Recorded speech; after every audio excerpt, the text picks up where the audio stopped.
Gauravani Prachari Vishesha Srinivasi Bhashyate Panchakritasya Kripasya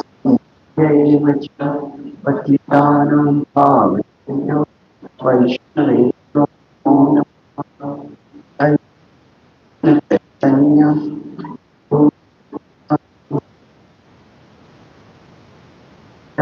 Srivasa Gaur Bhakta Vrinda Hare Krishna Krishna Krishna.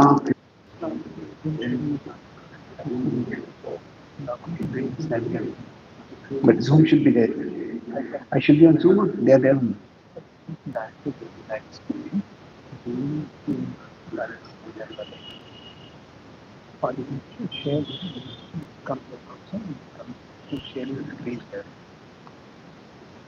Okay, fine. No, but I should be on Zoom still. Why?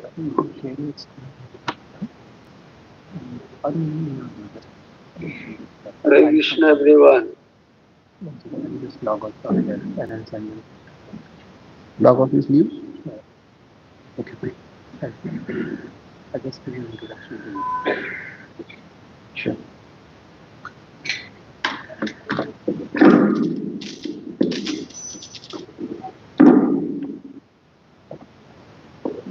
Hare Krishna.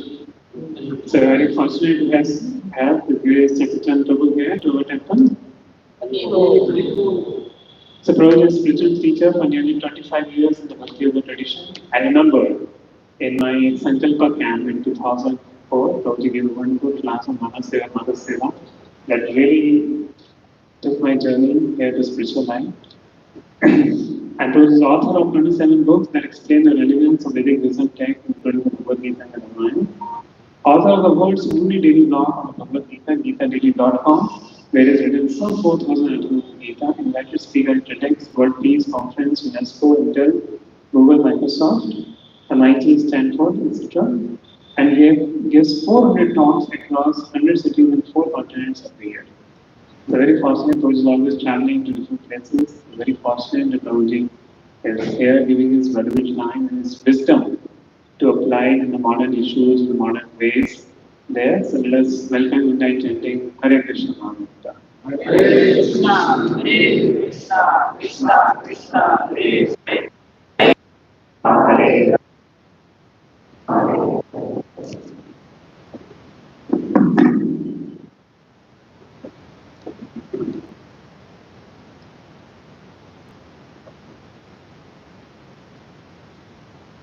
Visible here? Okay.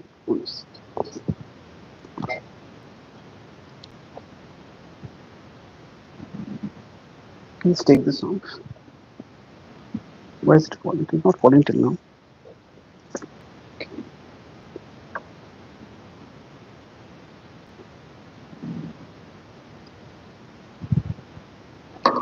Hare Krishna. I'm grateful to be here with all of you today. And we will discuss today on how, when we are on the spiritual path, we may get diverted, and how we get returned if we get diverted. Say, at one level, if we consider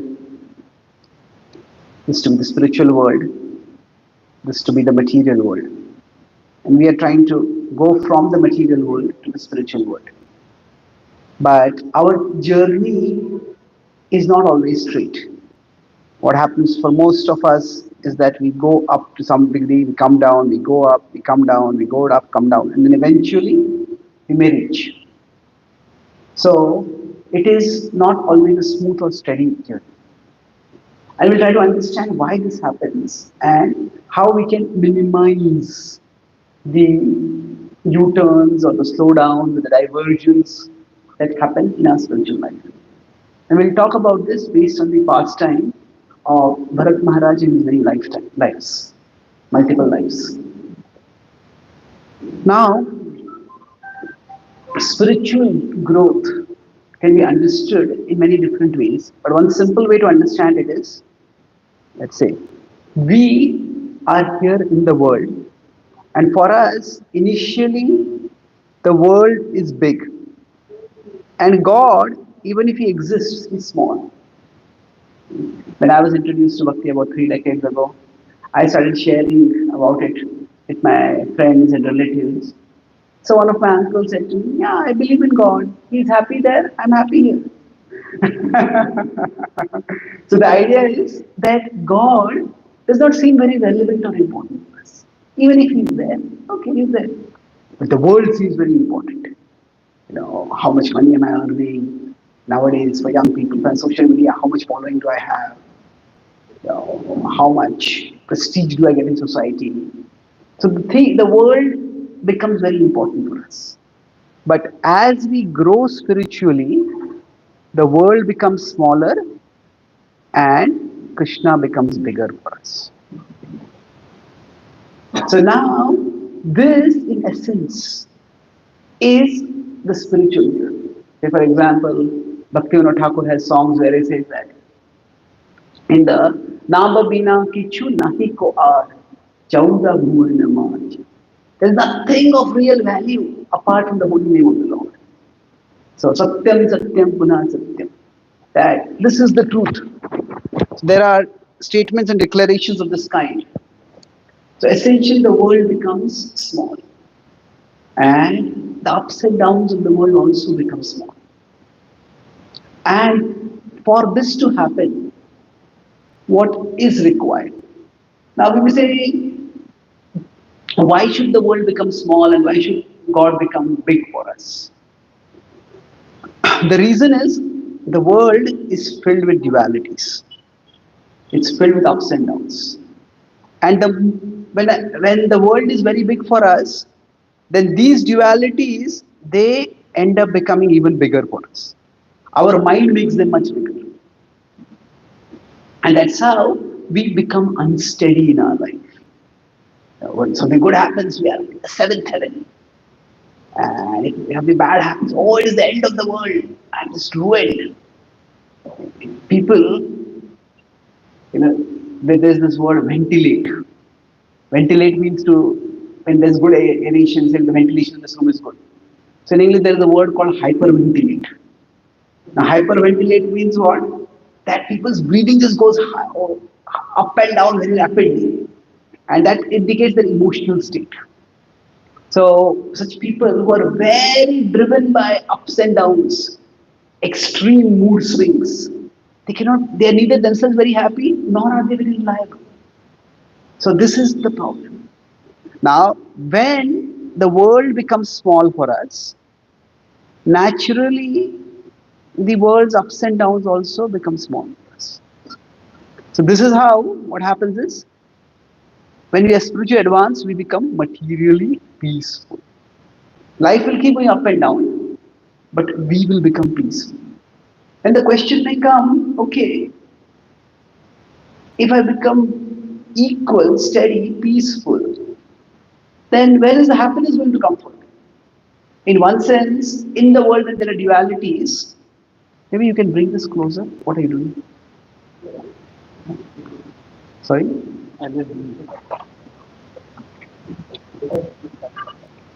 Yeah, that has to be taken behind or ahead? Okay, sure. You work it out.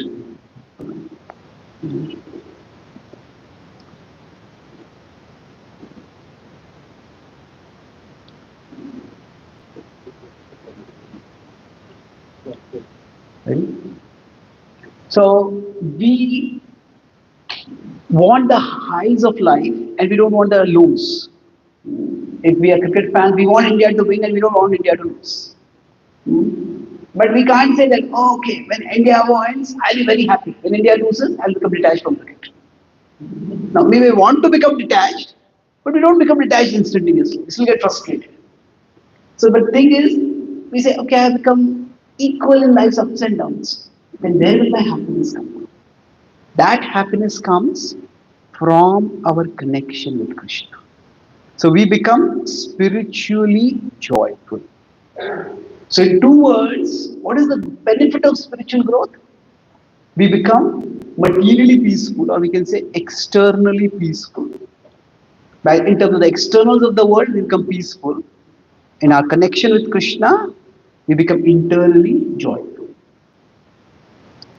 This is what we want to ultimately do by growing spiritually. Now, how does this happen?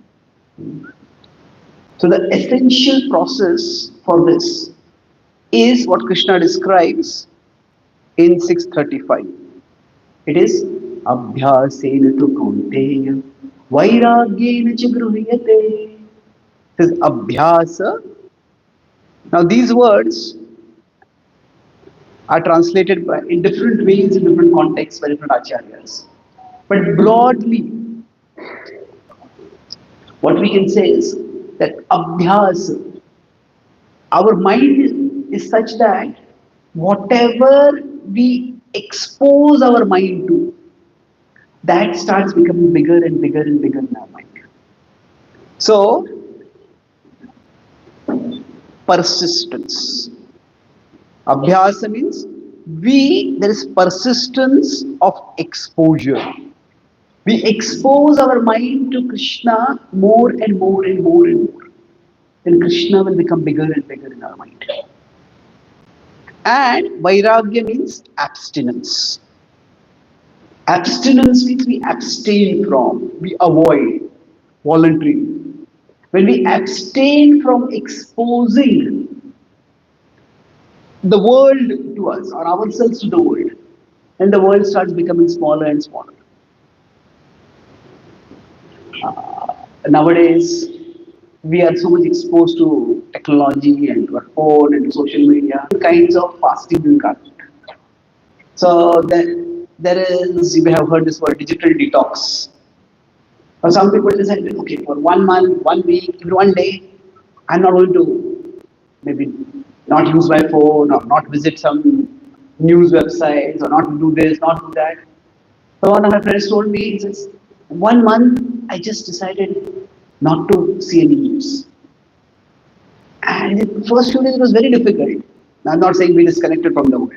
I'm just giving an example.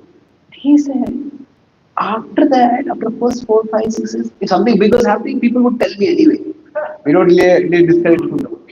Realizing that, okay, this political upheaval here, this thing there, that thing there, it just started to become so much smaller for me. It didn't matter for me. Now, so the point is that what we are exposed to, that becomes bigger. So it could be movies, it could be sports, it could be stock market, whatever it is. Whatever we are exposed to, that becomes bigger and bigger in our mind. Whatever we are not exposed to, that starts becoming smaller and smaller. This is the principle of dhyayato vishayan pumsaha. What we expose ourselves to, that becomes bigger. What we take in our mind, it grows. So essentially, these two principles, abhyas and vairagya, that is about how our mind works. So you could say, whatever gets our attention, whatever gets our attention gets us. Gets us means it fills our consciousness, it catches us. It becomes the biggest reality within us. It starts driving and defining us. So essentially, if we want to grow spiritually, what do? We create some kind of barrier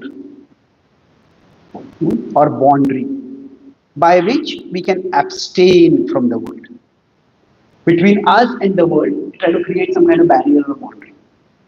So, for example, when we start practicing bhakti seriously, we follow the four regulative principles. Now, the specific rules are important, but the underlying principle is even more important. These activities represent things which may enter into our mind, they can just consume our mind completely. And conversely, we try to create some bonds with Krishna by which there can be regular exposure. So we come to satsang, we do our sadhana. So by regularly exposing ourselves to Krishna and by regularly refraining from exposure to the world, we will find that Krishna will start becoming bigger for us and the world will start becoming smaller. us. So let's look with this understanding of spiritual growth. Let's try to understand what happened in the story of Bharat Maharaj. So Bharat Maharaj was a great king, and he was virtuous and glorious, and he was spiritually illustrious. And over a period of time, even when he was in youth, he felt that I've done enough in this world. Now I can entrust my responsibility to my successor, I can move on. So he renounced the world. Now, renunciation can be in two broad ways. At one level, it is a process. At another level, it is a fruit. What do I mean by that? That renunciation is a process by which we deliberately do these two things, the abhyasa and vairagya. When we renounce the world in some way or the other, we are moving away from the stimuli that make the world big. That's why traditional renunciation was going to a forest, going to the Himalayas. If you just go to the Himalayas, I recently was in Rishikesh, it's the sheer size and the majesty of the mountains and the river. It just makes us realize how small we are and how small our concerns are. And we just live here for a few decades. And then, as compared to that, even in material nature, there are things that live for so much longer. So we start seeing things in perspective and start getting some detachment.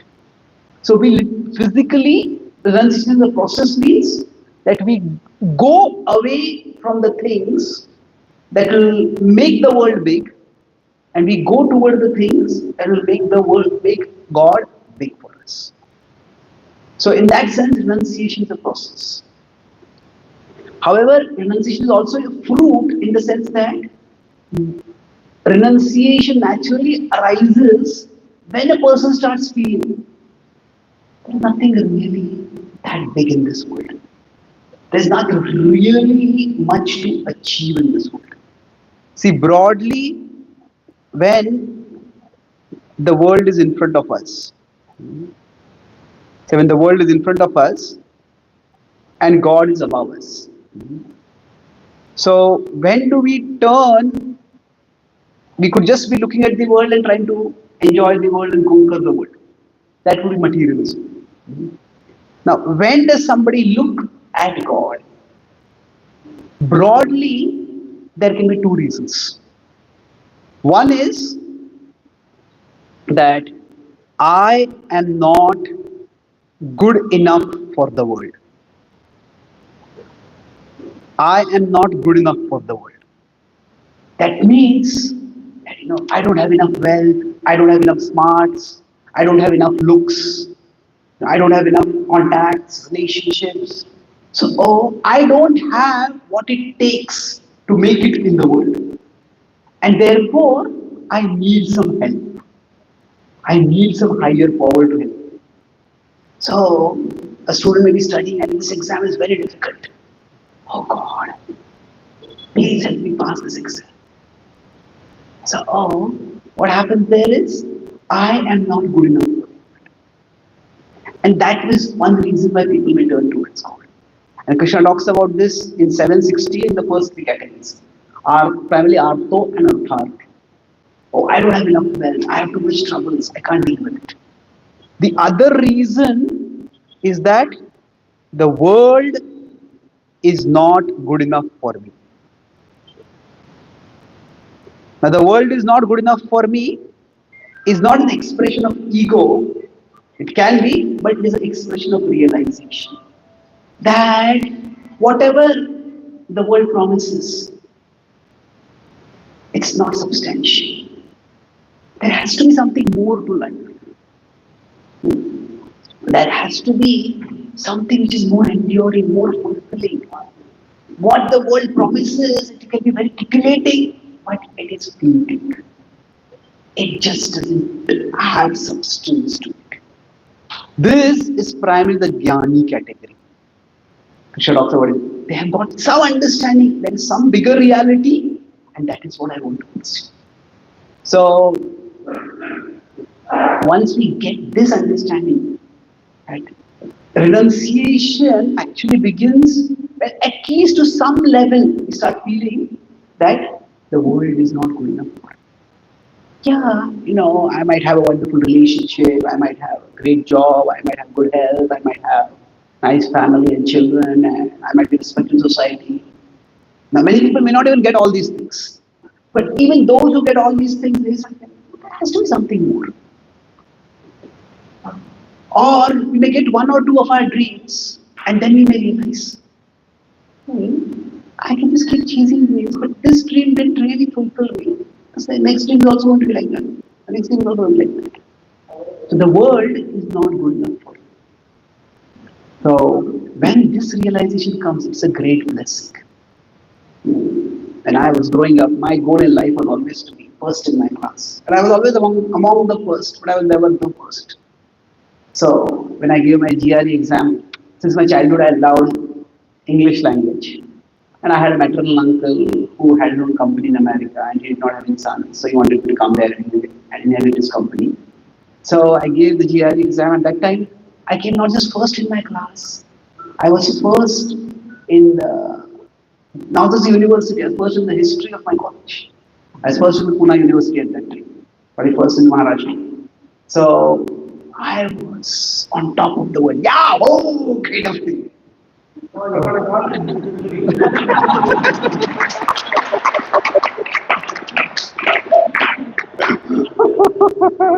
Good timing.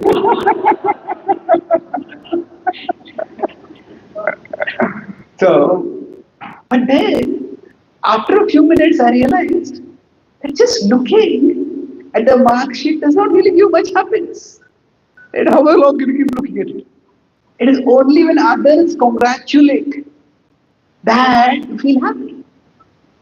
And then I was a celebrity in my college for some time. Everybody was congratulating me.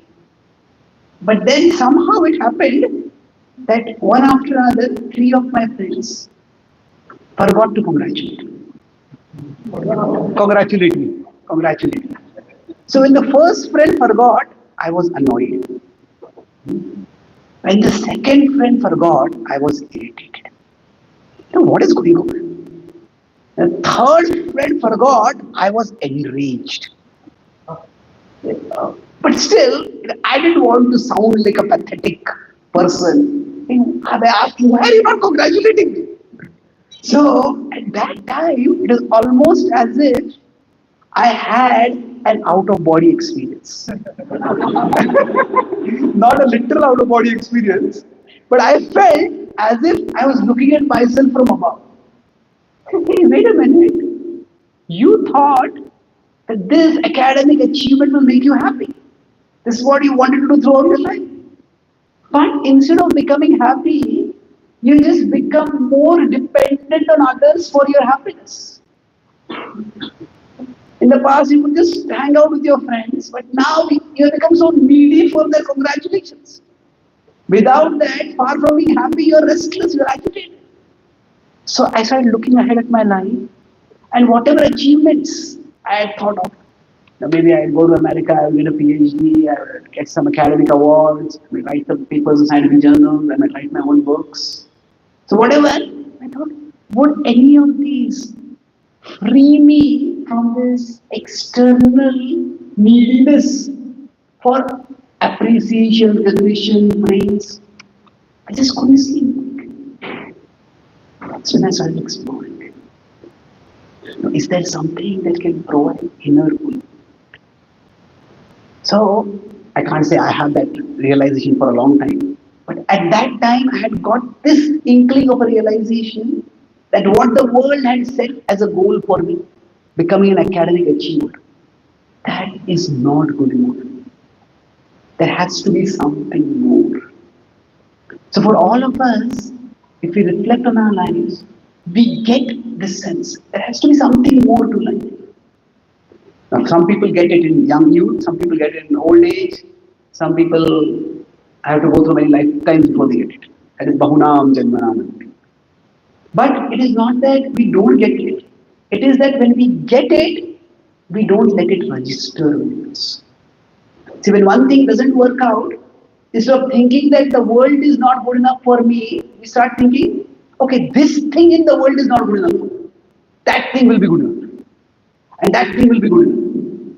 And that's how we keep chasing things in the world.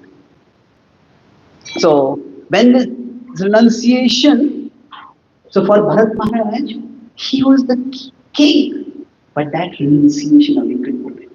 There has to be something more in life.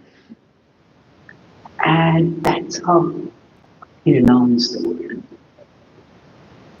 And just went straight to the forest and started sitting down in meditation, in spiritual practice. So spiritual practice means abhyasa and vairagya. That he was absorbed in chanting Vedic mantras, in meditating on the Lord, in focusing on spiritual practices. And the world started becoming smaller and smaller. He came to a very spiritually exalted state by his rigorous spiritual practice.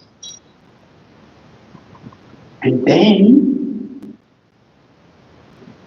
something happened, which was seemingly something very small, but it suddenly, or it over time became very big. See, this process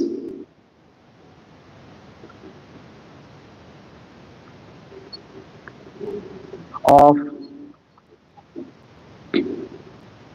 the world being small and world being large and world becoming small, God being small and God becoming big. At one level, this is a process on which we want to go. But it is a reversible process. The spiritual journey is not irreversible. If instead of persisting in exposing ourselves to Krishna, to higher spiritual realities, we start exposing ourselves to the world, then that will start becoming bigger and bigger. So for him, this started in a relatively harmless way. It was not only harmless, it was actually kind and helpful. What happened was, see, temptation can come in various ways, but it comes according to the area where we are most vulnerable. If we have never drunk alcohol in our life, and somebody comes and says, let's go to a bar and drink. Say, if you think I am going to come, then you really need to go to a bar and get lost. And we're not going to do that. So if temptation comes in ways that we will easily reject, then that is not really a temptation at all. So if somebody is say almost in, we can say near Shuddha Sattva, that is above transcendence, above the modes of near transcendence. And the mode nearest to it is Sattva. Then after that is Rajas. Then after that is Tamas. So generally the temptations that trouble us the most are the temptations that are near the level of consciousness we are at. So if somebody is in tamas, then if we tell them, Rupa Goswami has said, don't read too many books, otherwise you'll get distracted. That is not a problem for me. So they don't read any books at all. So reading too many books is a temptation for somebody who is a Sattva, isn't it? For somebody who is in Tamoguna, the temptation might be too much sleeping, too much getting into daydreaming and fantasizing and things like that. So in Tamoguna, the nearest temptation might be simply daydreaming, oversleeping. Now, if somebody is just is say was an alcoholic and trying to recover from alcoholism, then intoxication might be their temptation. There was a British playwright, he said that, Oscar Wilde, he said, giving up smoking is the easiest thing in the world. I have done it over 100 times. So I gave up smoking, but smoking did give me up. So now, if we are in Rajoguna, then there are corresponding temptations. A person in Rajoguna will not be tempted by oversleeping because there's so much Rajas. Sleep is it's not only spiritually soothing sleep, you should sleep, minimize the sleep. So there the temptation might be power. Now, I want to gain more and more power. Or it could be sensual pleasure. No, exercise is good, but there is also now, see, the mind is like that, you get addicted to anything. There is something called exercise addiction. You get a compulsive need for exercising. Without that, you just can't function.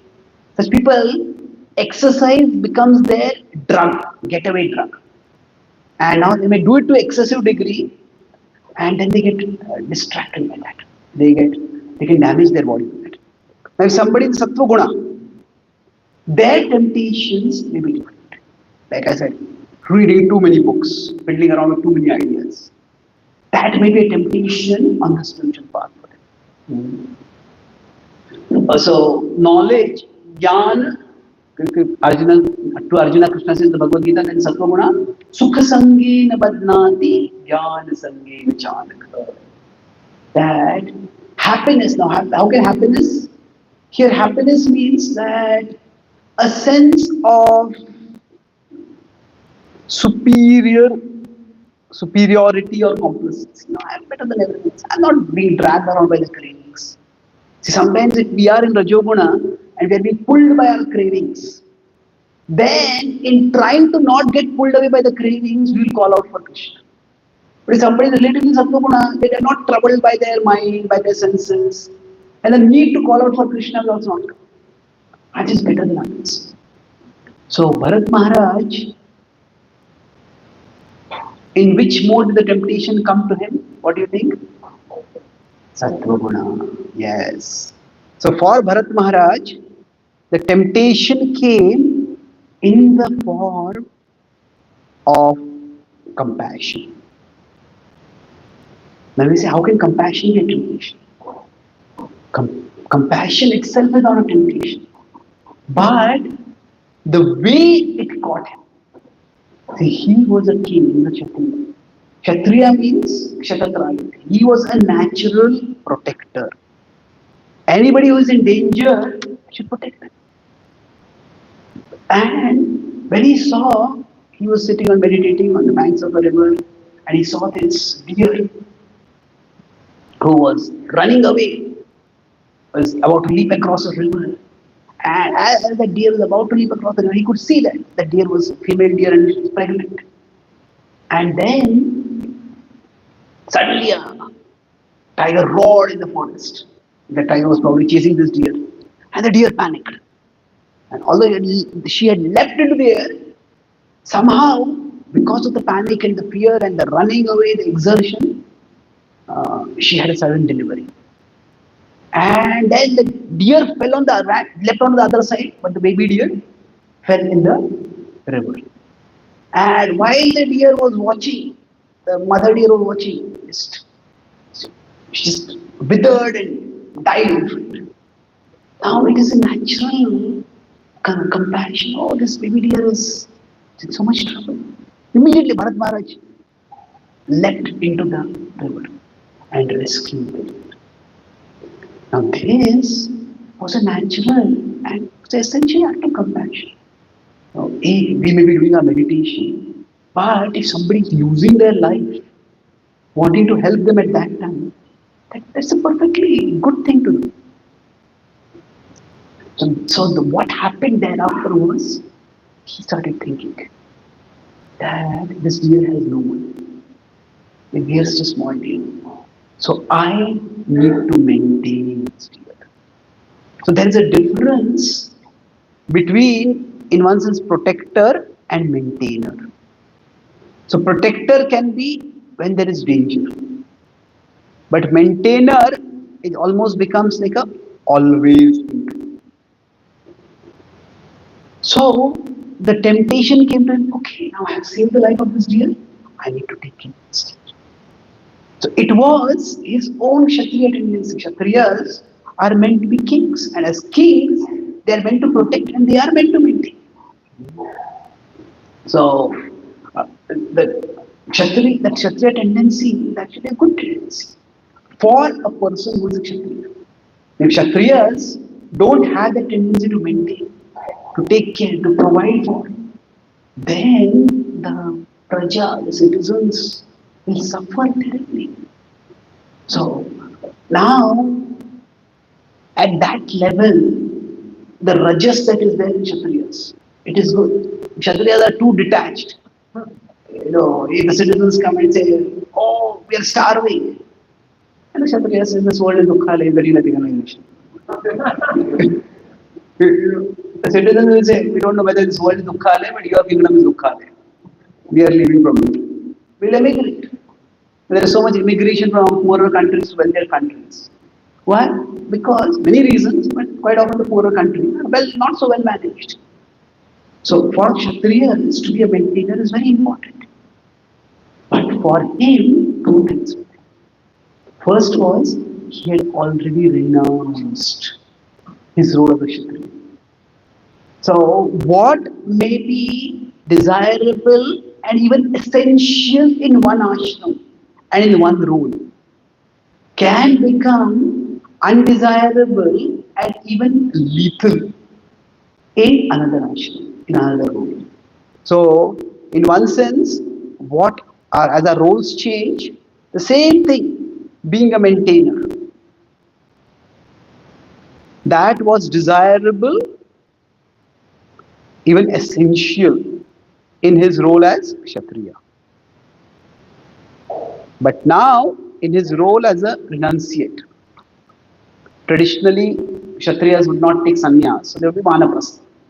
But in his role as a renunciate, renounced order, retired order, that was undesirable. Not just undesirable, it became lethal for him. So what started happening? He said, I will be the protector and the maintainer of the state. And parenting is more than a full-time job.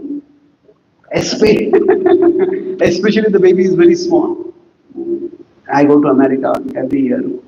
I'm outside India for 4, 5, 6 months generally, traveling. So when the COVID pandemic was there, and when there were devotees and friends who had babies during COVID. Generally in America, getting help is very difficult, paid help of any kind. So often they get their family to come from India to there. And those devotees who did not have anyone at that time, nobody coming from the extended family to be there, and they had to, it was very difficult. It's extremely difficult to take care. And there's some psychological study also that COVID babies they don't go out, so they're somewhat psychologically inhibited. So my brother had a child during COVID, and he initially he would just be a little scared around people, and he seemed to be lonely socially, not inhibited, but socially very restrained and awkward. And then after the pandemic ended, after 1.5, 2 years, they brought him to India, and he saw so many people everywhere. You go to America, it's like on the streets, sometimes you can be an entire 1 mile, you don't see any one person. It's just quite a large country with not so much population. India initially was scared, but he came to India, stayed for 2 months. When he went back to America, his track was, "What did you do? He's become so socially outgoing and cheerful. I said, what miracle did you do?" So the point is that just being around people help him to grow. So it's not just having somebody to take care of the baby when the baby is crying. Just for for small children to be around someone, it is essential. So the point I mean is, when Bharat Maharaj took the role of being like a parent for this baby deer, then that started becoming his full-time occupation. It started occupying and preoccupying his mind. And so much so that it started distracting him from his spirituality. So as he started getting more and more consumed, now the deer grew up. You see, in the animal kingdom, sometimes people say, people have all kinds of strange arguments to justify whatever they want to do. So the human mind is such that the human mind can come up with arguments to justify whatever it wants to do. So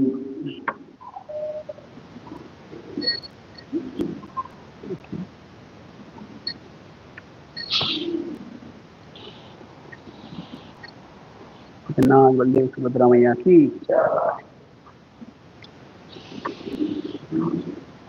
So, for example, there was a devotee who was working in a software company, and they had a in America, in Connecticut, and they had like a getting to know each other. So, sometimes when you want to get to know each other, you just ask random questions to people. What is your favorite book? What is your favorite movie? What is this? What is that?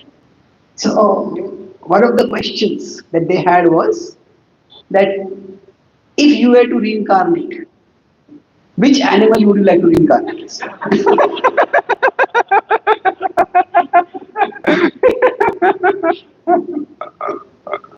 So after the survey, they asked, they said, which was your just like that's the survey question they liked.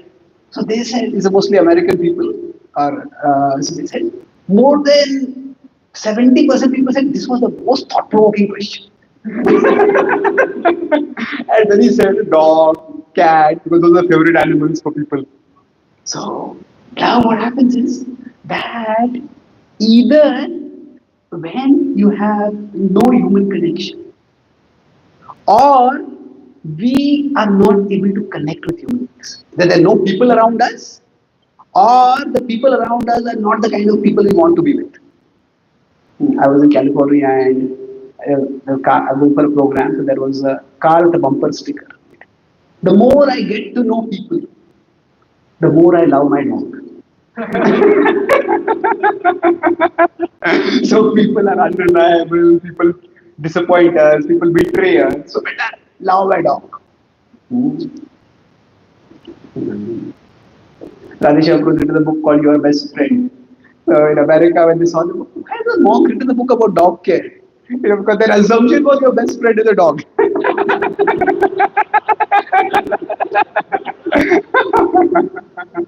So anyway, the point is that we all need affection. And in the West, for whatever reasons, culturally, socially, whatever, the relationships are not very deep, not very strong. So people seek affection and reciprocation at animals. So in this case, Bharat Maharaj had no one around him, and he started taking care of the pet dog. Dog, what was it? Deer. Yes. So he started taking care of the deer, and the things started going more and more toward the deer. So now the point is that in nature, the arrangement is such that most species don't require as much care for their progeny as human beings do. So the point I was making is that the mind comes up with various arguments. So people aspire to be like animals. They say, "Oh, my dog is living such a comfortable life. My dog has no anxiety. My cat has no anxieties." So the one argument nowadays, not only do people don't get married, they even trivialize the idea of marriage. Say, why do we have to get married? No animal in nature gets married.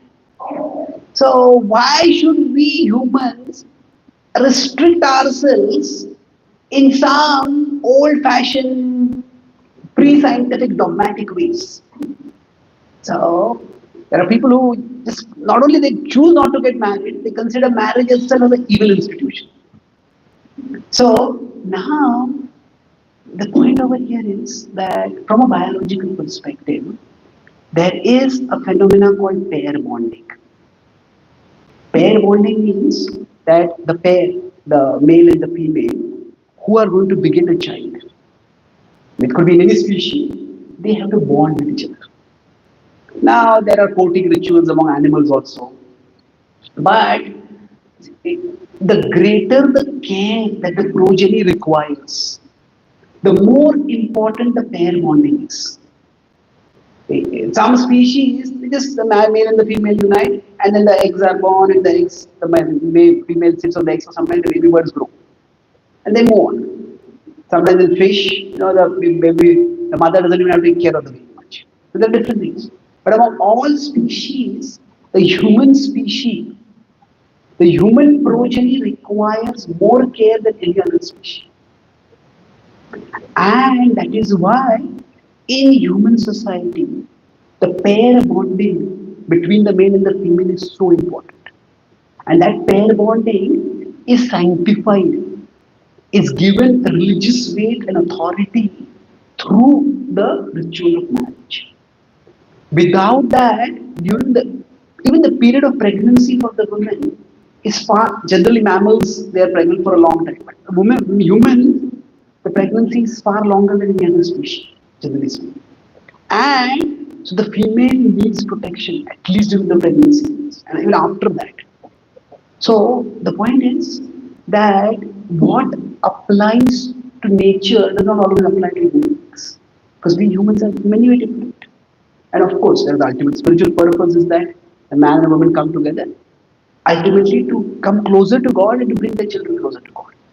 But even if you put the spiritual purpose aside, even for the biological perspective, the marriage is a bond that makes sure that the pair bonding happens and the progeny is taken care of.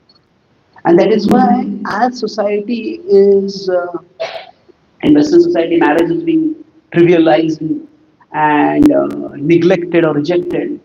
One thing that is happening, the birth rate is going down. And many people in India are worried about population increasing.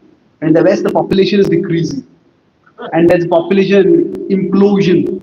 That is a great threat. And countries like America and Europe, if there had been no immigrants, then they would have had huge problems with even continuing basic survival. So in Italy now they have got a whole system. The Pope has said that if any family has more than 3 children, and the Pope is like the highest religious authority. The Pope has said, I will come personally for the baptism of your children. So, so imagine in our movement, like the sannyasi or guru said, I will come for the namakaran of your child. If you have about certain number of children, they're that concerned. But the point is that, see, sometimes we cannot draw lessons from the animal world and apply to the human world. Conversely, we cannot take emotions applicable to the human world and apply to the animal world. Now, in the West, yoga has become very popular. Mhm. So I was in the Govardhan Eco Village a couple of years ago, and I met one person. He said, "So what do you do?" He says, "I'm a yoga teacher." I said, "Yoga teacher?" He said, "No, yoga teacher." He says, "What is yoga?" He says, "Yoga with dogs."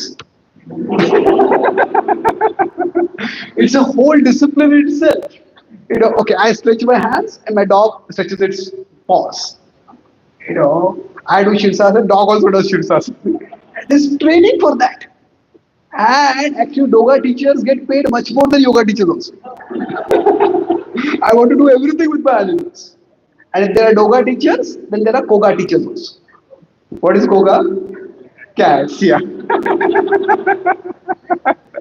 So the point is that quite often, what we apply to humans, when we start developing affection for animals, we start applying to animals also. So now there are dog therapists also. And my dog is feeling depressed. How can you know that your dog is feeling depressed? And how are you going to counsel your dog? But anyway, so what happened is that in the animal kingdom, animals don't require, the animal progeny does not require as much maintenance as human progeny requires. But Bharat Maharaj, having been a protector of humans, he started applying that same tendency to the therefore animal babies don't have much care. So his caring for that baby started becoming excessive. It started becoming a distracting and a destructive. Sadatat bhava bhavita. So this is Krishna talks about this in 8.5 in the Bhagavad Gita. Yamyamapi sarvam, he talks about Andrakalicha Mahavima. 8.5 and 6 he's talking about this. Now the other principle that even little spiritual practice, that is, not only is never lost, it can save us from great danger. Hmm? Protects from great danger, which is the verse? Yes. Swalpamapyasya dharmasya trayate mahato bhaya. 2.14 in the Bhagavad Gita. Now, the Acharyas explained what does this trayate mahato bhaya mean? Saves from great danger. Which danger does it refer to? Yes, losing the human form of life, which actually is so valuable for us to grow spiritually and ultimately come out of the cycle of birth and death. So, even a little spiritual practice will ensure that we do not go out of the human form of life. We do not fall down.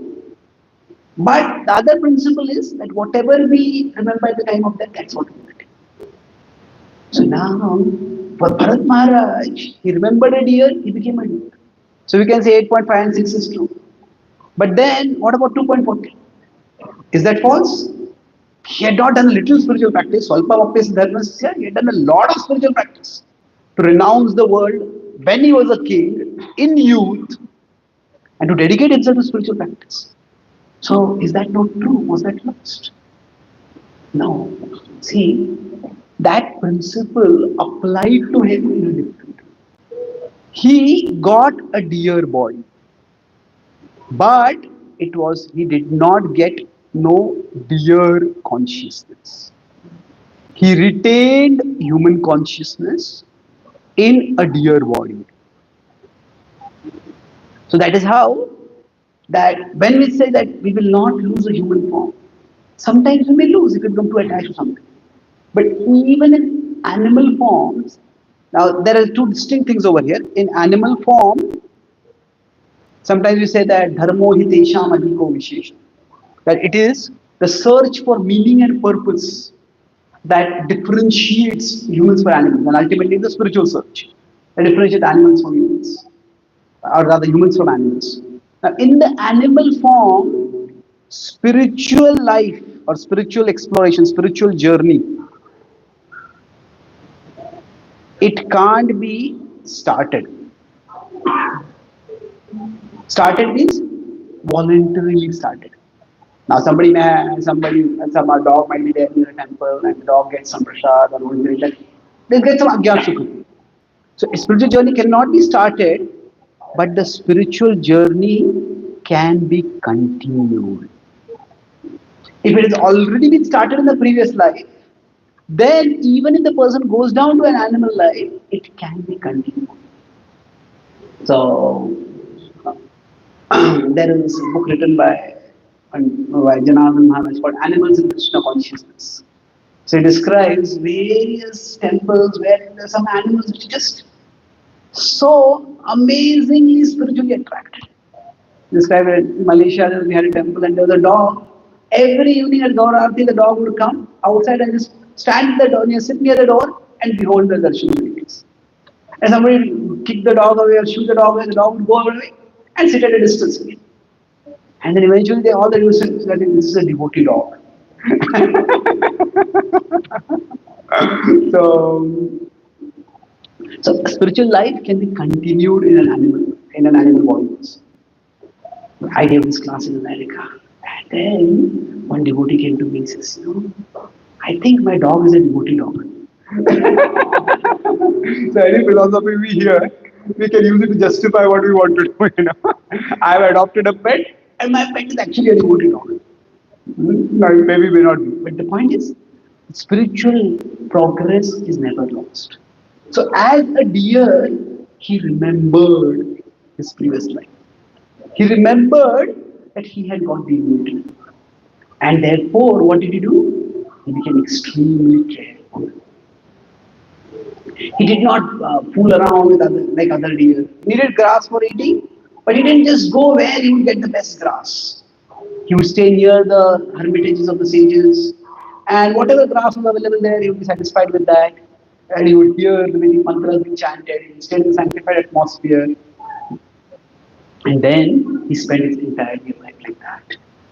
When he departed, when his body ended his life, then what happened was he was born in his next life in a Brahminical family. Now it's interesting, in the Bhagavad Gita, Krishna says that when somebody is spiritually advanced or somebody started practicing spiritual life, Shuchinam Shrimatam Yehe Yogo Bhrishto Vijayate. So Krishna describes that there are two possibilities, that somebody who has done little spiritual advancement, little spiritual growth, and somebody who's done a lot of spiritual growth in his life. They are given opportunities to continue that in the next life. So when a little spiritual growth is there, then what happens is they go to heaven first, where whatever material desires are remaining, those desires get fulfilled for them. And then what happens? They come back to the earth, and they come back either in a wealthy family or a wise family. Shuchina Shrimata. That means what happens if they're wealthy, they don't have to worry so much about just the basic maintenance of life. If they grow up in a relatively pure environment, then now they don't have any contaminations from their previous life. Whatever conditions are there, those have been dealt with by their going to heaven and coming back. But they don't get conditionings unwittingly while they're growing up in their life. So where we are born matters a lot. There are in the West there was this notion that babies fall sick because they don't get proteins. And to get proteins, it's like a big notion, slowly it has gone down, that small babies, when even before they can eat food, one of the first food that was given to them after mother's milk was not cow's milk, was liquefied beef. Because they said, cow's milk is not as nutritious. You take beef and liquefy it into that. That's more nutritious. Now, the medical industry can sometimes be quite a. When Einstein said that science is a wonderful thing as long as you don't have to earn a livelihood through it.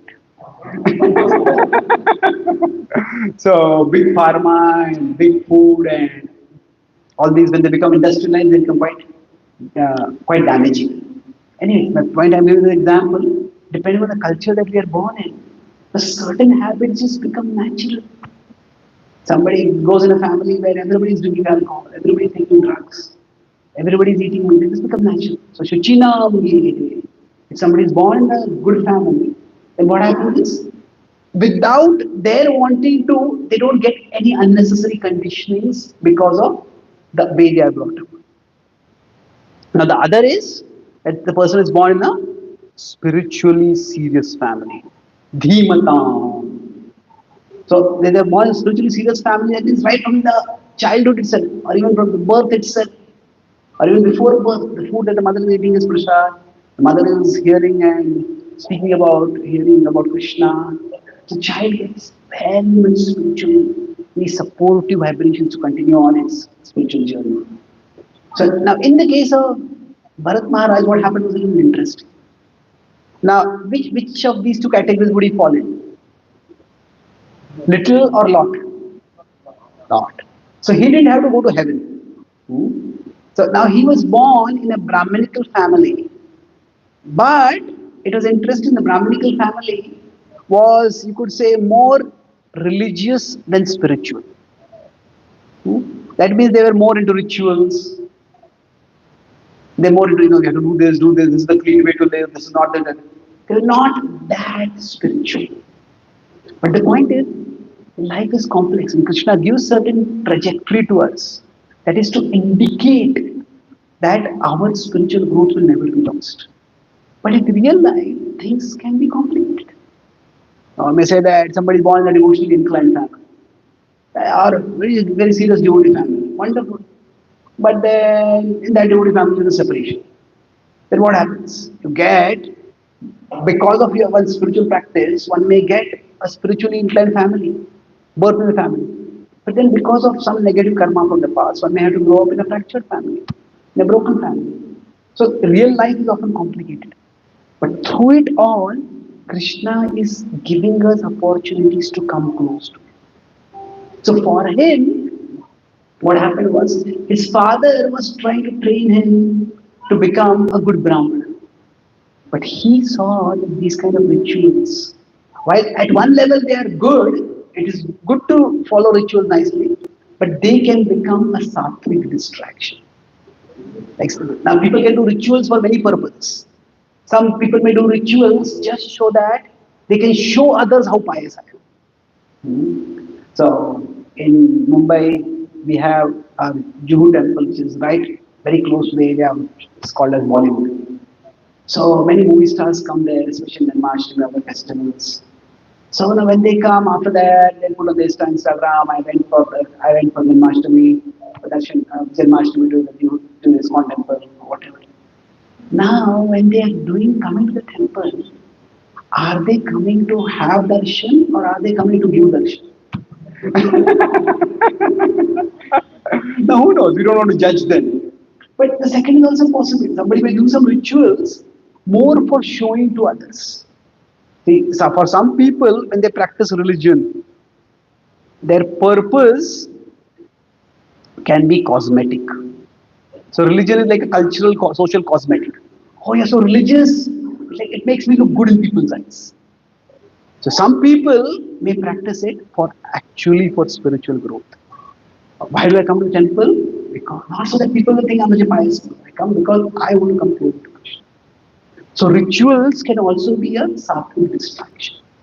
Now, if somebody wants to get respect among people who don't believe in God, who are completely materialistic, and telling them, I went to a temple. No, what's wrong with you? Why did you go to a temple? You like that. So you're seeking respect also among pious people only, to some extent. That's why I'm calling this a sattvic temptation. We may do rituals, but more, not so much for coming closer to God. It is to gain respect in society. How nicely I do the rituals. So he noticed that. He noticed that as he was growing up, these rituals could distract him. And that's why whatever would be the normal way of living by which he would get respect in society, he deliberately started neglecting that. He deliberately chose not to accept the path that would lead him to respect for his piety.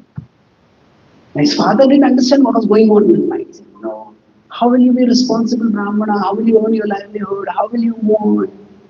But he just didn't care. But he just didn't care. And then his father departed from the world. His other siblings started saying, no, he is good for nothing. He is a disgrace for us. He doesn't follow the proper practices. He is not properly clean. He doesn't do what is expected from him. So then they just abandoned him. He's rejected him.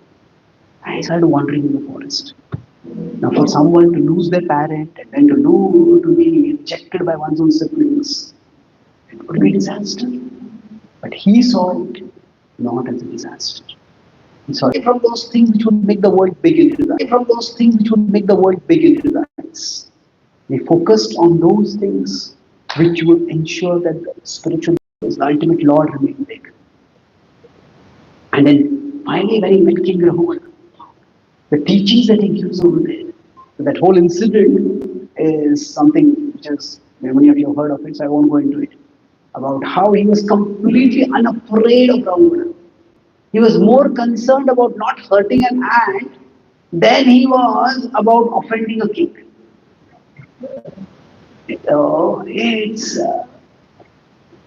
It's inconceivable.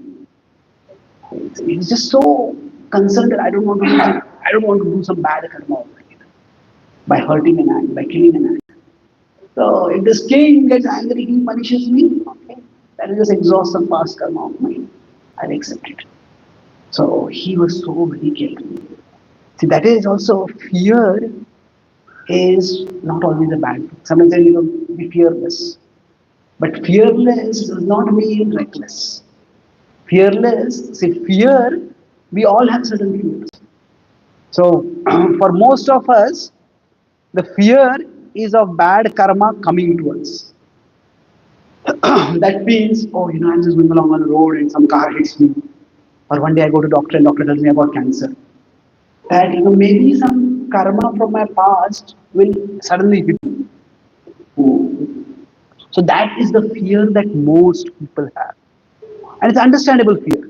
We are going through our life, we don't want some unknown bad karma to hit us. But for those who are really wise, for them, the real fear is, I don't want to do any bad karma. That wise people, if bad karma hits me, all that it means, it's not a good thing, but all that it means is my past bad karma is getting depleted and exhausted. But if I do bad karma, then what is going to happen is I'm going to prolong my material existence. So for him, stepping on an ant was he doing bad karma. I didn't want to do that at all. On the other hand, being punished by the king. If he was punished by the king, that would be bad karma coming to him. So he was not afraid of that. So that itself, his priority shows his level of spirituality. His level of spirituality. Normally the king would be very big in a person's eyes and the ant would be not noticeable also. So, so Prabhupada would say that, he would say for the disciple, no, you are not sufficiently afraid of Maya. They're not afraid of Maya means what? By Maya's temptations, we may end up doing some bad. That is what we want to avoid. So he, seeing his utter fearlessness, initially the king thought he's a crazy person. But then he spoke profound words of wisdom.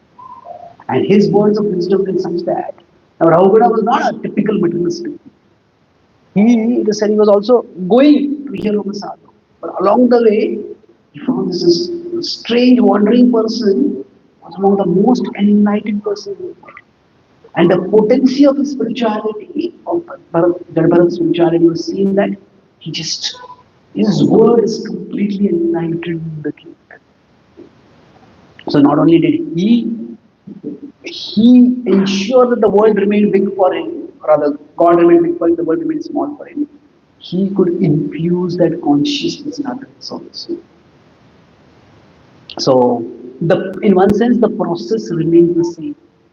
Whether if we go away from Krishna or we become deviated from Krishna for some reason, the process remains the same.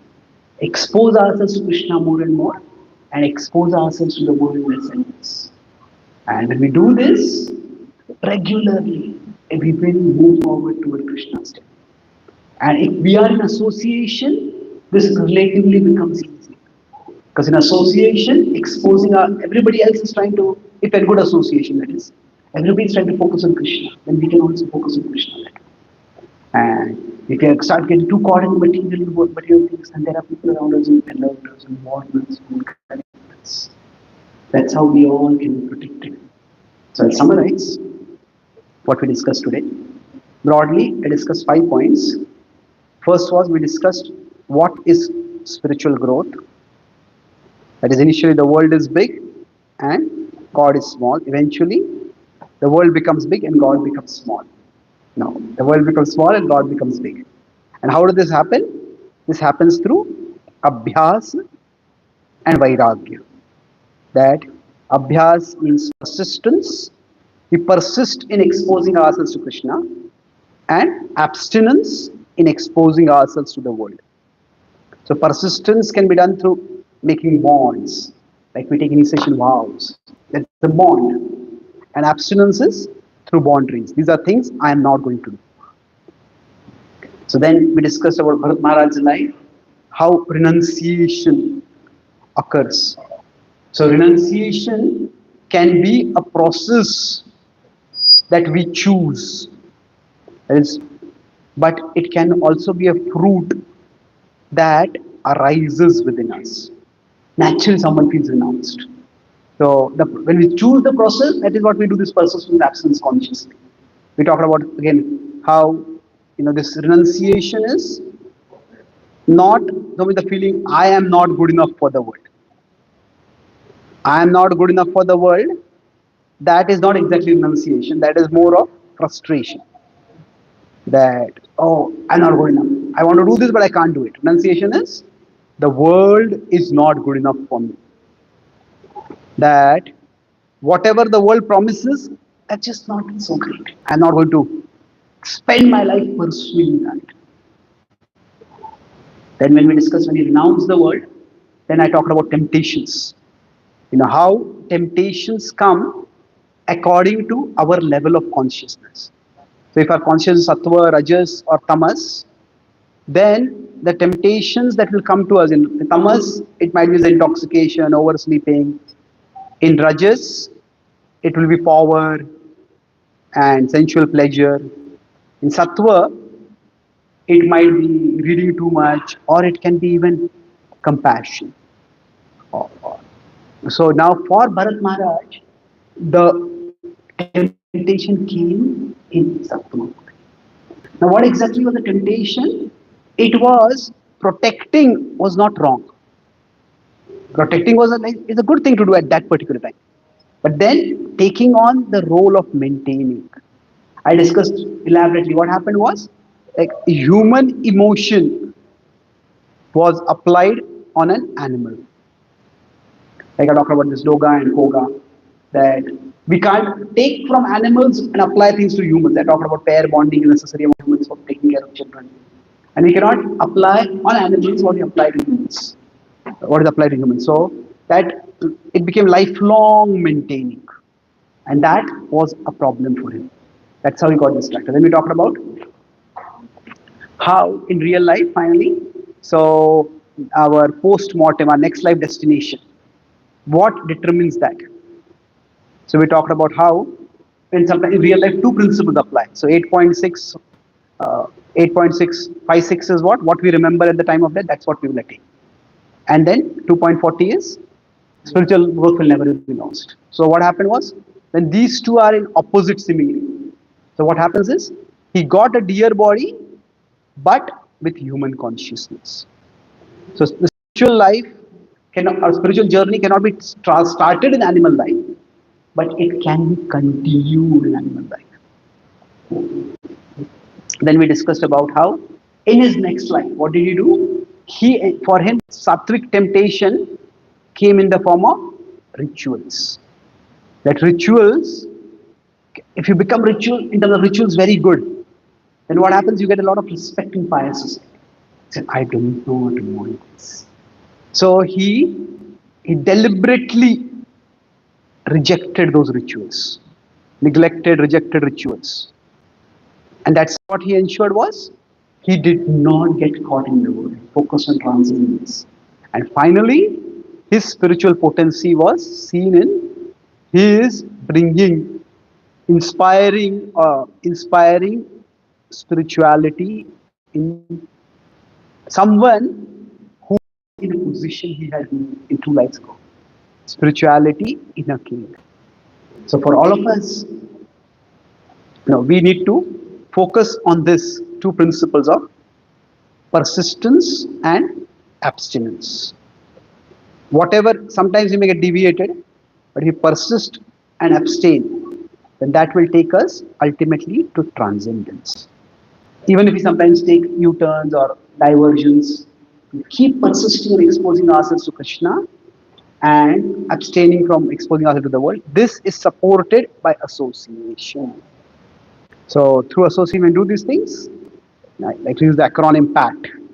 We can pat ourselves on the back, encouraging ourselves, not condemning ourselves if we slip and fall.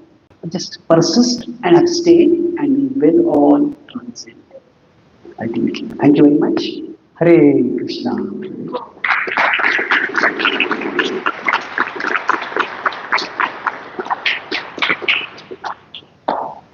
Are there any questions or comments? Yes. You have a mic or?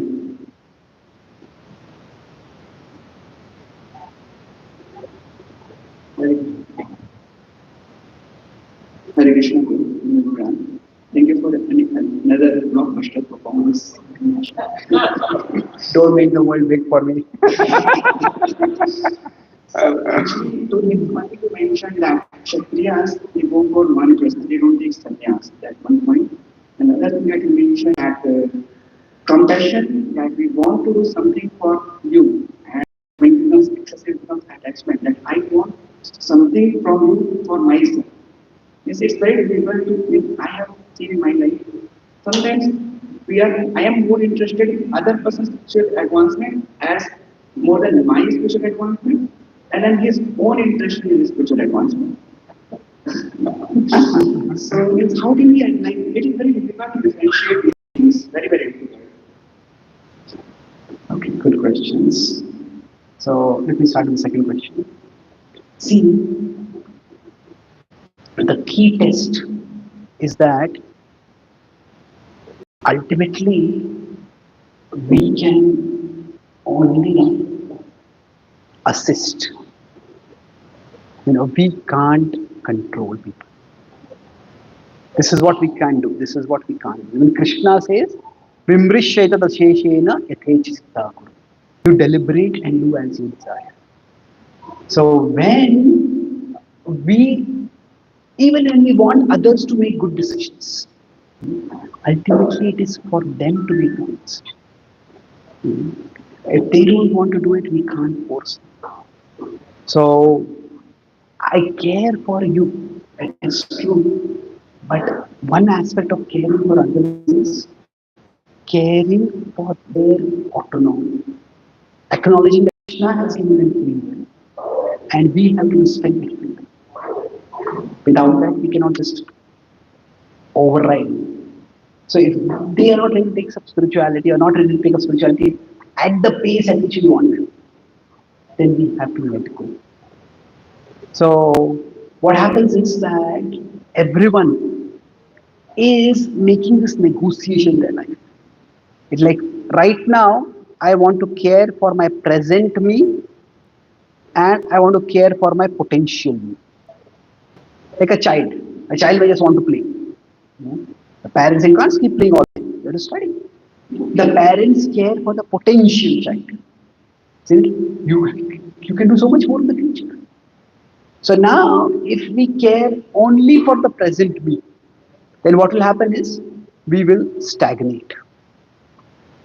I mean, okay, I want to enjoy it. I just want to be comfortable. Can stagnate or we can even degrade. But if somebody cares only for the potential, then what happens is we will suffocate. Because we feel I'm not able to do anything. I just feel crushed. I remember somebody would say, I want you to go back to Godhead and at the end of this my lifetime. In trying to make my future life happy or make my present life unbearably miserable. You say, no, but it's for your good. Okay, it's for the good. But yukta runyas. Now, what will be yukta will be different for different people. Different people are at different levels of seriousness based on their previous life, based on their present condition or whatever. So we need to find a balance where they are satisfied at least to some degree in the present, and their present also there is some happiness, not can be not complete indulgence, but there has to be some happiness in the present, and potential also there is happiness. So how exactly to attain that balance? So if you force somebody to do something, we might have that authority, we might be able to force them for some time. But afterward, they will rebel. So each person has to arrive at that balance. How much to care for the present me and how much to care for the future me. We can't make that decision for them. We can only make that decision for ourselves. And so that's the answer to the second question. We have to now how do we let go? It said if we are and then this is their decision, this is not my decision. That sometimes people have to learn through their own experiences. We can't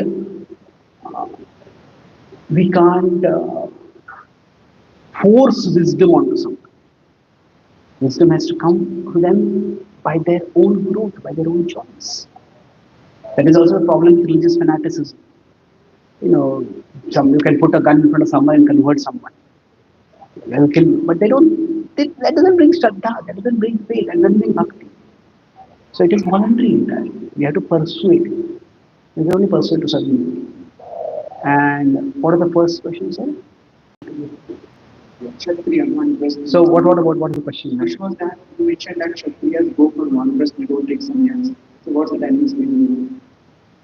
It's not necessarily the dynamics. It's just that sannyas is a very elevated ashram, and those who have lived in a very high level of comfort, difficult to take up the austerities of sannyas life. So they take the retirement, not necessarily the sannyas ashram. So now, but it doesn't mean that it has to be absolute acts. That could be some. The idea was that if you're a Kshatriya in this life, you'll become a Brahmana in next life. Now, after becoming a Brahmana in this life, then you will attain, then you will take sannyas, and then you will get moksha. So it was seen in the multi-lifetime basis. In the Bhakti tradition, it is somewhat different. From whichever ashram we are in, Mami Pashita, Yeti Supapa Yodina. From whichever ashram one is in, Te Piyanti Param Gati. So the sannyas there and the sannyas in the Vaishnava tradition is slightly different. Yes, please. So very nice examples of three aspects. Actually, can you say fourth canto Daksha's temptation was Tamoguna? Can be. Fifth canto Bharat Maharaj temptation was Sataguna. And sixth canto Abrahamic temptation was Raja. So all three examples are completely given. Good point. I heard something similar. Uh, Kardamuni exemplifies like coming from sattva to bhakti. Dhruva Maharaj exemplifies coming from rajas to bhakti. And Uttarasur exemplifies coming from tamas to bhakti. Now, of course, you can go to Uttarasura's previous life, and then he was already exalted. He was in a demon form, at least in that lifetime. And suddenly he had a spiritual awakening. It's a nice analysis you can make. Good point. Thank you. Yes. Yeah. Hi, Vishnu. Thank you for the wonderful session. So you're speaking about the manifestation. Nowadays they call it this law of attraction also. So what is your take on this concept? Whatever you desire, speak a lot about this. Yeah. See, what has happened is, I have a whole class on this in spiritual scientists, but quickly mention it over here, that in the history of science, if you consider the recent history, there was a time when there was the whole theory of behaviorism, that the mind was made irrelevant. That basically we are just behavioral creatures. Like there's a stimulus, there'll be a response. There's this stimulus, this response. This stimulus, this response. And like animals can be reconditioned in particular ways. You just change the stimulus, the response will change. So what is inside doesn't matter. Just change the stimulus, the response will change. So basically, that was a very physicalist vision of the human being. Mind was considered largely unimportant. But then there are real like somebody may have grow up in a very good family, they have all good stimuli, still they make bad choices. Somebody may grow up in a criminal neighborhood and still they may become a good citizen. So we are not just stimulus response creatures. We bring something from inside. There's free will and there are also purvajanma samskara. Both of them are there. So the mind is not irrelevant. But what has happened is that now it has gone to the other extreme. The mind is not just irrelevant, it is omnipotent. That the mind doesn't matter, it's like irrelevant or important over here.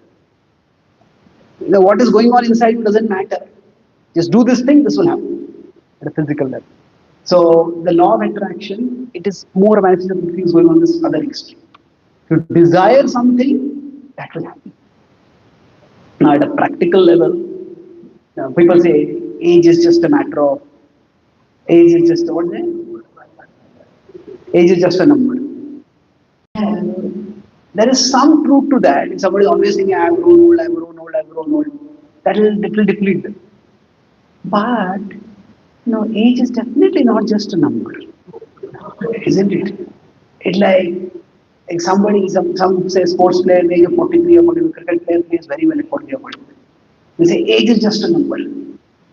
Well, you're saying age is just a number because that is the relevant number for that person. Isn't it true? Even that player can't play as well as 43 as they're playing at 23 or 30. Isn't it? So age is a reality. But it is so that does we cannot change by our mind actual physical realities. If I say I'm not going to die, I'm not going to die, I'm not going to die, well, death will come, the messengers of death will come, you're already dead now. I'll come and quit. So that's not going to work. But the mind is potent. It is not omnipotent, but it's potent. Among the five factors of action, Krishna says cheshta is also one of them.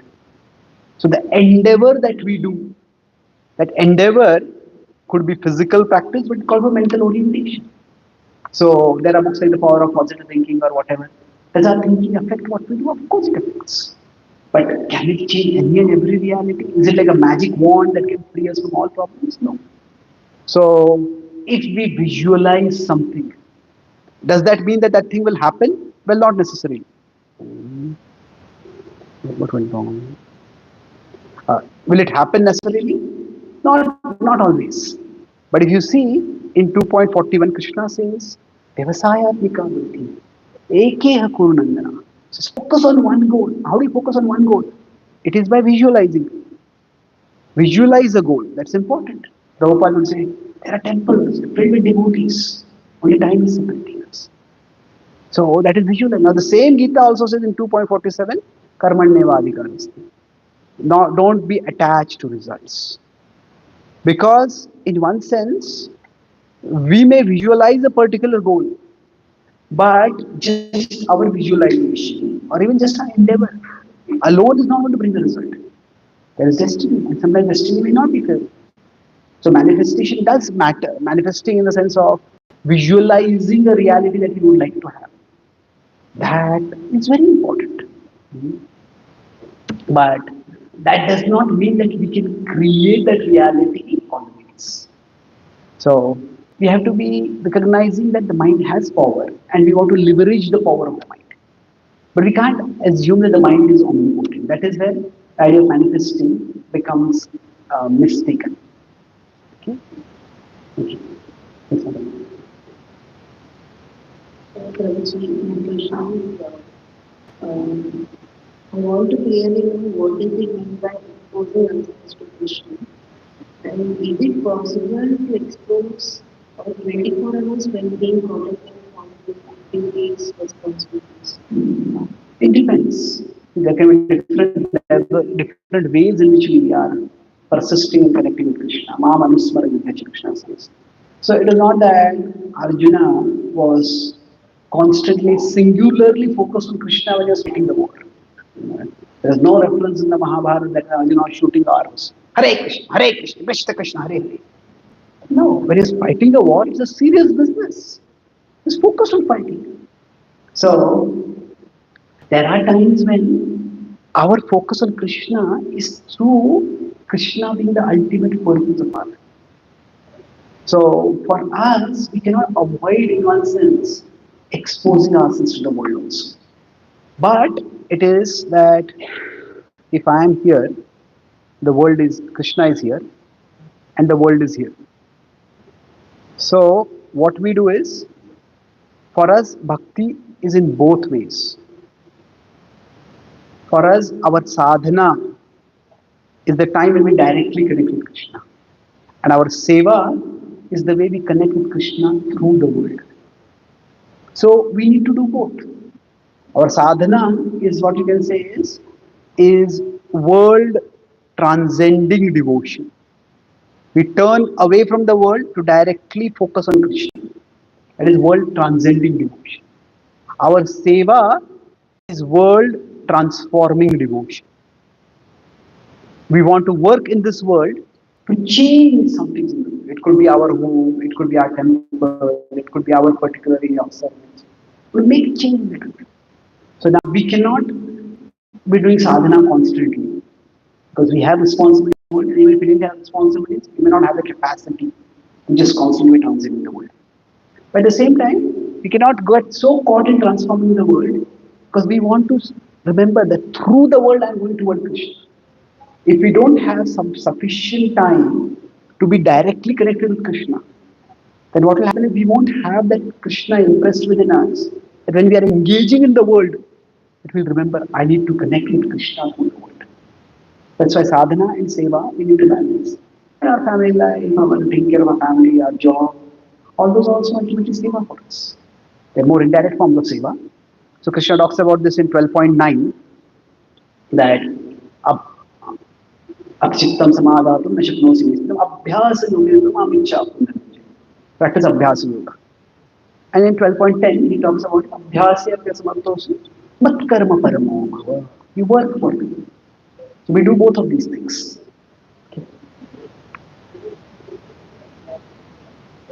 For your leader and guidance. Thank you. Happy to listen this. Okay, do we have time for you? Okay, one last question we'll take, and then if there's any question, I'll talk directly on to it.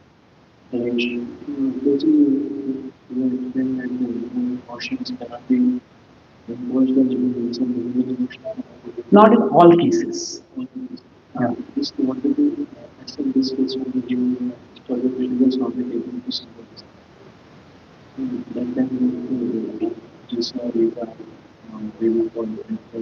Uh, Field and animals were coming and just just eating the food, and he was just glorifying Vittal. And then, when the whole field was plundered, Vittal replenished all the grains miraculously. Now, these things happen, but now the principle I would say is there's a specific and there's a principle. The specific may or may not be replicable, but the principle is that we should not think that we are the maintainers. It's Krishna who maintains, but there are times when Krishna may want to maintain through us. And sometimes Krishna may want to maintain independent of us. So it depends. So when a parent is taking care of the child, they shouldn't just think, I am the maintainer. Actually, Krishna is maintaining through me. I'm an instrument of Krishna. So should all parents follow Srila Swami? No parent should take care of the child. Now, is that an absolute principle you want to follow? No, why have Dharmaran Samskar? Why have now so many samskar, Namakaran Samskar and all that? So these are examples from which we can take a principle. Generally, in any tradition, there are extraordinary examples, but they cannot be literally replicated. So, Prabhupada himself, when he met his Guru, my spiritual master, Prabhupada says that now that he was married, he had a wife, he had a child. He said, if I had not been married, I would have joined my spiritual master mission immediately. But he said, now I felt it would be unfair for them. The Prabhupada used the word unfair over there. But I cannot just abandon them. So there's a principle over there which is very much valid. But the specifics we have to consider time, place, circumstance. Okay. Is something not clear to you? When somebody takes this, then extra sort of steps. Remember, they are acharyas. Correct when somebody was how do you Well, but has to be honest. Are we at that level of consciousness? If we are, some people may be. But they have that conviction that the Lord will take care of it. And they won't hold it against the Lord if the Lord doesn't take care. You know. But otherwise, we may feel betrayed by the Lord. We feel, what I did so much and nobody didn't happen, that didn't happen. So we live in a different world. We have to consider time and circumstances. Maharaj, Chaitanya Mahaprabhu didn't want to meet Prataprudra, although Prataprudra was trying desperately. No. Prabhupada was on world tour of America. Prabhupada cut down that tour to meet Indira Gandhi. So, why did Prabhupada do that? Was Prabhupada not a faithful follower of Chaitanya Mahaprabhu? No, that circumstance was different. In that particular situation, Mahaprabhu felt that if he met as the king, people will think that he is a materialistic person. and that would impede his stature, his reputation, his perception in society. In today's world, if a renunciate gets to meet a head of state, that will increase the reputation, isn't it? It will not decrease. Oh, this person has met the head of state of the country. Oh, must be a special person. And so today we live in a different world. In the past, there was more or less varnashram kind of structure was there. So if somebody renounced, there were others also who would take care. Krishna would take care through many different means. And today that kind of varnashram structure is not there. So if we have to renounce, we need to consider, what are the arrangements practically done to take care of things. So there are exceptional saints who have an exception level. Generally, scripture or tradition, they teach through extreme, there are always extreme examples. Extreme examples of both positives and negatives. Like extreme example of the Jamil is by chanting one name of Narayan was liberated from at least the clutches of death at that time. Now after hearing that, did Parikshit Maharaj say to Shukadeva Goswami, hey, just shut up, no need to speak anything more. When Dakshat comes, I'll chant one Narayan. No need for me to hear from him. He take that as a lesson. He said that, Narayan is so merciful. If one chanting of the name is having so much effect, if I lifelong focus, how much more will do? So the extreme examples are not meant to standardize the extreme. That this is how everyone has to do. That's not the point of the examples. It is to emphasize the standard. That if the standard is that we all do lifelong sadhana. And if one name of Narayan can do so much good, then lifelong practice will definitely do some good. That's what we want to focus on. So there are various things in life which you consider. Prabhupada himself showed by his example, and we have today when devotee want to renounce also, to take care of the family responsibilities, provide some financial support for the family, and then renounce the what you want. Why? Because it's a different situation. Generally now in our movement, if the grahasthas want to take sannyas, they have to get the consent of their wife. They don't want to be responsible, at least at some level. So I would say we live in a particular society and we have to consider multiple factors in scripture. So we are we are also a movement that is in the world and we are trying to reach out to the world. Sridhar Swami, was he a preacher who was trying to preach to people? Then the perception matters a lot. So what may happen is that somebody may, out of genuine renunciation, may actually renounce the world. Somebody else will renounce it just out of his responsibility. And others may follow it that way. So we don't want to set a wrong example for others also. So we have to, that's why Deshikala Matra has to be considered and applied in this sense. Okay? Okay. You want to any comment? What exactly? The story is that he had a newborn baby and he was thinking, I have to take care of the baby. It is not Sridhar Swami, it is Arjunacharya.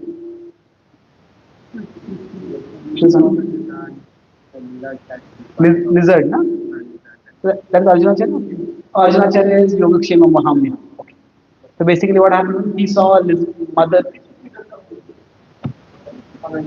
He's Sridhar Swami, commentator. Yeah. So basically he saw that. Yeah, he had a child. He had a wife was expecting a child. And there was a lizard. There was a lizard, and the lizard it gave a baby, and the baby fell down.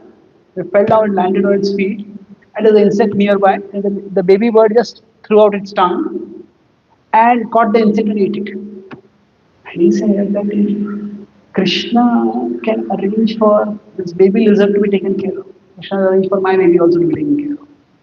So I don't have to stay on and renounce the word. Good question. I had to look for a primary source for it. I have heard it in classes, but we'll have to look for a primary source. I have not heard it for a very long time in recent years. Quite a great one, but it did make a big difference. There are so many other ways of saying how How to? is that it help also.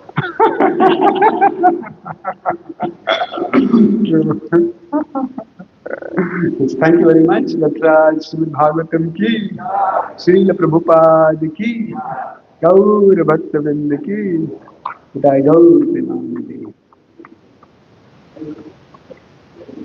Hare Krishna. So, and from you, so nicely explained this one topic of Bharat Maharaj, the beer money to get Bharat to a different level. My comment is the Hare Krishna.